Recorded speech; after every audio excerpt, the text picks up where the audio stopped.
2 अक्टूबर को देवरिया में नरसंहार हुआ जिसमें 6 लोगों की मौत हो जाती है। 26 लोगों को इसमें आरोपी बनाया जाता है। जिस 26 लोगों में 2 लोग थे वो इस घर से थे, अमरनाथ तिवारी जी और उनके पुत्र पवन तिवारी जी।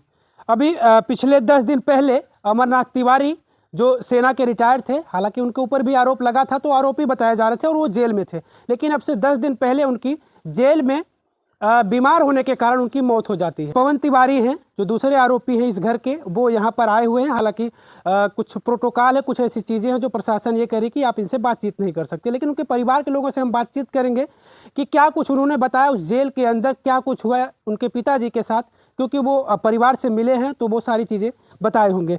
क्या नाम है आपका? जी राहुल तिवारी। पवन जी के भाई हैं आप? जी मैं पवन जी का भाई हूँ और पिताजी का 3 नंबर का लड़का हूँ मैं। तीसरे नंबर के। हाँ जी। आपके भाई आए हुए हैं और आपके पिता के साथ वो जेल में रहते थे, तो पिताजी की मौत कैसे हुई, आपको क्या जानकारी मिली? जी हम इसके 2 दिन पहले हम वहाँ पे गए थे। पिताजी का शुगर बीपी और ये सब की दवा चलती थी और उनको हर्निया की भी शिकायत थी। हमने वहाँ पे कई बार डॉक्टरों से वो भी किया था तो डॉक्टर लोग बोले कि दवा चल रही है, ठीक है। चूँकि पिताजी आर्मी से रिटायर्ड थे, वो हमेशा पीटी वगैरह और टहलते वहलते थे, तो लोग डॉक्टर कहते थे कि टहल तो रहे हैं, ठीक ठाक तो हैं, क्या दवा की ज़रूरत है। और इसमें हम 1 दिन पहले गए थे, मिल के आए थे, तो पापा बता रहे थे कि ऐसी ऐसी प्रॉब्लम है, ये दर्द वगैरह हो रहा है। उस दिन क्या हुआ, शनिवार को पापा की बेल की डेट थी, लेकिन उस दिन प्रस्ताव हो गया कोर्ट में, तो अगले दिन उनकी 6 तारीख को बेल की डेट पड़ गई थी। हम वहाँ से मिल के आ रहे थे, मुझको फ़ोन आया कि आपके पिताजी की तबीयत ख़राब हो गई है। मैं यहाँ से अभी रास्ते में ही था तो वापस हो गया। 7:30 बजे के लमसम फ़ोन आया मुझको। मैं रास्ते में वापस चला गया वहाँ पे, तो देखा कि ये लोगों उनको मतलब पिताजी एक्सपायर कर गए थे वहाँ पे। उन लोगों ने, मैंने डॉक्टर से पूछा तो डॉक्टर कह रहे हैं कि ये एक्सपायर हो जाने के बाद ही मतलब बॉडी लेके आए थे जेल से हमारे पास, जबकि ये लोग कह रहे हैं कि हम वहाँ से टहला के लाए थे। हम भैया से बात किया हमने, तो भैया बताया कि मैं डॉक्टर साहब के पास गया था, खांसी वोसी आ रही थी, तो डॉक्टर साहब क्या किए, पैरासीटामॉल दे दिए।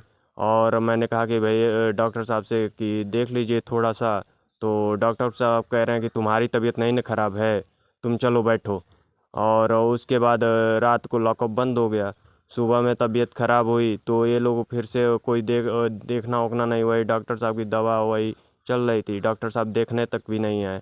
उसके बाद लेके जब तबीयत पूरी बिगड़ गई तो लेके गए लोग ये हॉस्पिटल में वही हुआ कि पिताजी को पहले ही डॉक्टर वहाँ पे देखे तो मृत घोषित कर दिए कि जेल प्रशासन ये कह रहा है और जो भी खबरें भी दिख रही हैं वो ये बताया जा रहा है कि हार्ट अटैक से उनकी मृत्यु हुई है।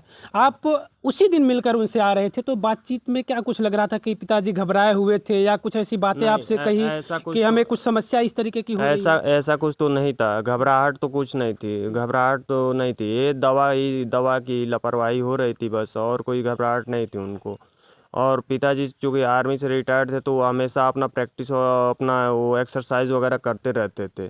अब ये लोग जो कह रहे हैं कि वो हार्ट अटैक हुआ है, हार्ट अटैक हम कैसे मान लें? अभी तो हमको पीएम रिपोर्ट भी नहीं मिली है। पीएम रिपोर्ट के लिए भी मैं पहले सीएमओ ऑफिस बात किया तो वो कह रहे हैं कि आपको एसपी ऑफिस से मिलेगा।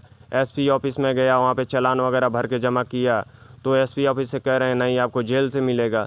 जेल पे मैं गया तो जेलर कह रहे हैं कि नहीं अभी मैंने वहाँ पे आप उनको लेटर भेजा है, अभी मेरे पास आया ही नहीं है। तो ये पीएम रिपोर्ट के लिए हो रहा है, तो मैं कैसे मान लूँ हार्ट अटैक से हुआ है या किस चीज़ से हुआ है? आपके भाई पवन जी वहीं पर थे जब आपके पिताजी के साथ साथ ही रहते थे? जी। रोज उनका मतलब मिलना जुलना होता रहा होगा। तो पवन क्या बता रहे हैं, आपके भाई जो पवन जी हैं बता रहे हैं कि उनकी तबीयत पापा की जब बिगड़ गई तो डॉक्टर के पास गए, तो डॉक्टर कह रहे हैं कि तुम्हारी तबीयत नहीं खराब है, ये ले जाओ दवा दे दो। उन्होंने केवल पैरासीटामॉल है, कॉम्बिफ्लाम वगैरह ये सब करके और कोई एंटीबायोटिक करके दे दिया था बस, और कोई दवा ही नहीं दिया। डॉक्टर शायद देख लिए होते तो आज हमारे पिताजी की हालत नहीं होती। मतलब जेल प्रशासन की लापरवाही मान रहे हैं आप लोग?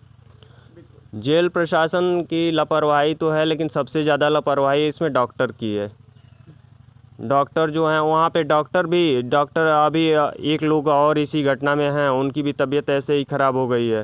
उनका भी कोई वो नहीं है, वो भी यही हाल होगा उनका भी। अमरनाथ के तीसरे नंबर के बेटे हैं और हालांकि मैंने बताया कि पवन जी भी आए हुए हैं, जो आरोपी हैं पवन तिवारी जी, वो भी आए हुए हैं। उनसे बातचीत हम लोग नहीं कर पा रहे हैं, लेकिन जो भी चीज़ें पवन ने बताया है अपने भाई से, अपने परिवार के लोगों से, वो सारी चीज़ें ये बता रहे हैं। और सीधे तौर पर अभी आप कैमरे में उनसे बातचीत हो रही थी तो वो ये भी कह रहे थे कि डॉक्टर के ऊपर आरोप लगा रहे थे कि वहाँ पर जो भी इस मेडिकल चेकअप वगैरह होता है, लोगों की जब तबीयत ख़राब होती है तो नॉर्मली तरीके से उनका ट्रीटमेंट किया जाता है।